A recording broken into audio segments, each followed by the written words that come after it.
খায়রু আইয়ামিল আমর, এই দুনিয়ার ভিতরে সবচেয়ে বড় উৎকৃষ্ট দিন হইল, উত্তম দিন হইল আরাফাতের দিন। কোন দিন ভাই?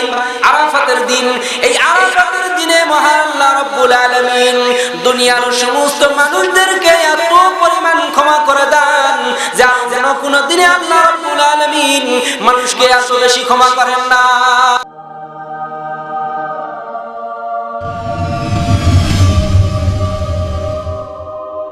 মহান আল্লাহ রাব্বুল আলামিন শয়তানকে শয়তান হিসাবে ঘোষণা করার পর শয়তান দুনিয়াতে এসে সবচেয়ে দুইটা দিনে বেশি অপমানিত হয়েছিল, অপদস্থ হয়েছিল, বেশি লাঞ্ছিত হয়েছিল।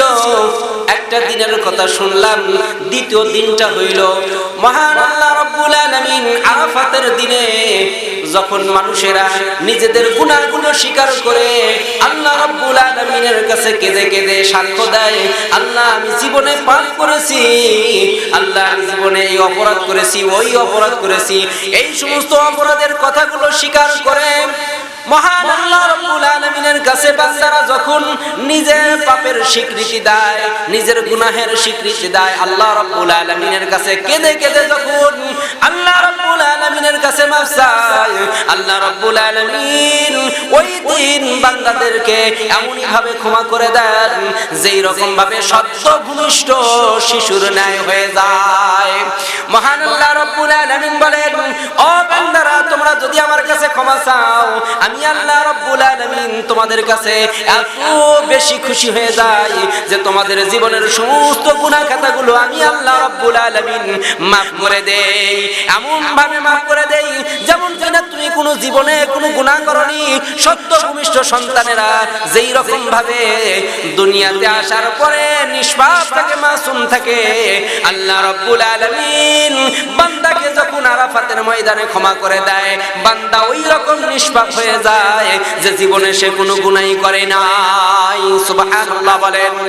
আমার আল্লাহ রাব্বুল আলামিন শুধু আরাফাতের ময়দানে নয় রে মুসলমান, আমার আল্লাহ রাব্বুল আলামিন প্রত্যহ ফজর নামাজের পূর্বে রাত্রি যখন গভীর হয়ে যায়, আল্লাহ রাব্বুল আলামিন প্রত্যহ শেষ রজনীতে প্রথম আসমানে এসে বান্দাদেরকে ডাকতে থাকে, ও বান্দা তোমাদের মধ্যে কে আছো অভাবী, আমার কাছে চাও, আমি আল্লাহ রাব্বুল আলামিন তোমাদের জীবনের সমস্ত অভাবগুলো মোচন করে দিব।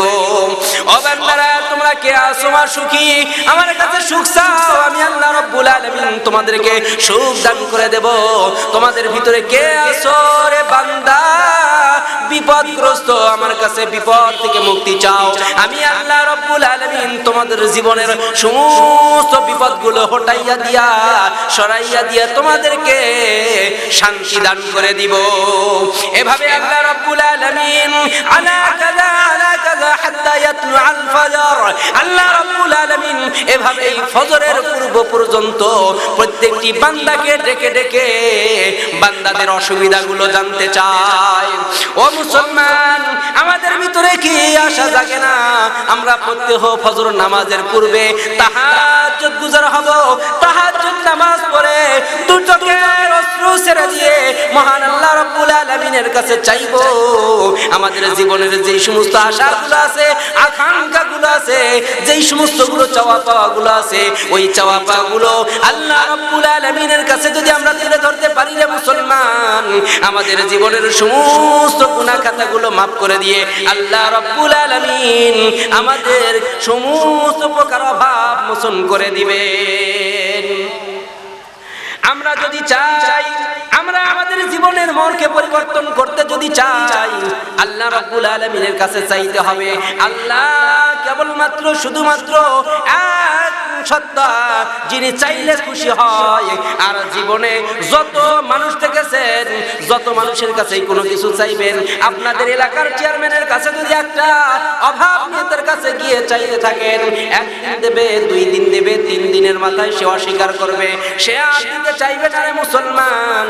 কিন্তু আমার আল্লাহ হলো এমন আল্লাহ, যার কাছে যত বেশি চাইবেন তিনি তত বেশি সন্তুষ্ট হন। সুবহানাল্লাহ বলেন।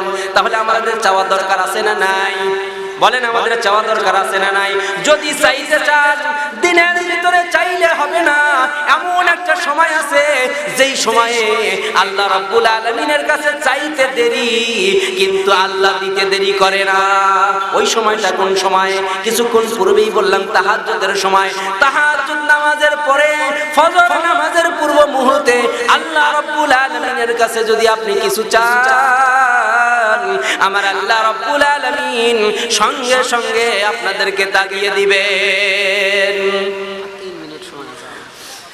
ও প্রিয় মুসলমান, আল্লাহ রাব্বুল আলামিনের কাছে আপনি চাইবেন, চাওয়ার জন্য কায়মনা বাক্যে জড়সড় হয়ে আপনি যদি চোখের দুই ফোঁটা অশ্রু ফেলে আল্লাহ রাব্বুল আলামিনের কাছে চান, আল্লাহ রাব্বুল আলামিন আপনাকে দিতে দেরি করবে না। তাই বলছি মুসলমান, আসুন আমরা চাওয়া শিখি, চাইলেই পাওয়া যায়। চাওয়ার মতো জায়গা যদি আমরা চাইতে পারি তাহলে আল্লাহ রাব্বুল আলামিন কেন আমাদের দিবেন না? তাই কবিরা বলেন, চাইলে পাইবে তুমি, চাওয়ার মতো চাও, কাদার মতো কাঁদো, কাদার মতো কাঁদলে রে বান্দা কেমনে শুনে না, চাওয়ার মতো চাইলে রে বান্দা আল্লাহ কেমনে তোমায় দিবে না। তাই আসুন রে মুসলমান, আমরা আলোচনার দীর্ঘায়িত না করে আমি আপনাদের কাছে অনুরোধ করতে চাই, আপনারা সকলেই 5 ওয়াক্ত নামাজি হবেন। 5 ওয়াক্ত নামাজের পরে, ফরজ নামাজের পরে আল্লাহর কাছে যদি কোনো কিছু চান আল্লাহ কবুল করবেন। আর সবচেয়ে চাওয়ার উত্তম সময় হলো মহান আল্লাহ রাব্বুল আলামিনের দরবারে একাকিত্ব, সমস্ত প্রকার দুনিয়াবি চিন্তা ভাবনা ছেড়ে দিয়ে কায়মনা বাক্যে যদি আপনি তাহাজ্জুদ গুজার হন, তাহাজ্জুদ নামাজের সময় যদি চান আল্লাহ রাব্বুল আলামিন আপনাকে দিয়ে দিবেন। আসুন মুসলমান, আমরা মহান আল্লাহ রাব্বুল আলামিনের কাছে চাওয়া শিখি। আমরা যদি সঠিকভাবে আল্লাহর কাছে চাই আল্লাহ আমাদেরকে দিবেন।